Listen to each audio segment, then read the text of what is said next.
Sammy Hagar once considered Eddie Van Halen one of his closest friends.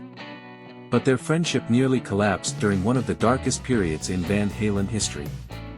After joining Van Halen in 1985, Hagar helped create the hugely successful 5150 era.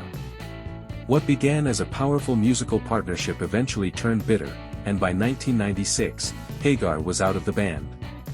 Their relationship became even more complicated during the 2004 reunion tour.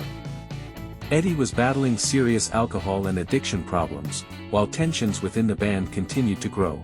Hagar later described seeing his longtime friend in a deeply troubled state, with the tour eventually becoming emotionally unbearable. Then, in 2011, Hagar published Red, My Uncensored Life in Rock.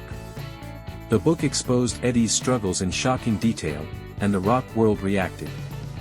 Years later, Eddie admitted that he had been a drunken mess during that period, but argued that Hagar had exaggerated the story and presented only one side. For years, the two barely spoke.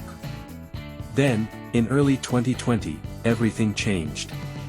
With help from comedian George Lopez, Hagar finally called Eddie. Instead of another confrontation, they laughed, talked, and quietly reconnected.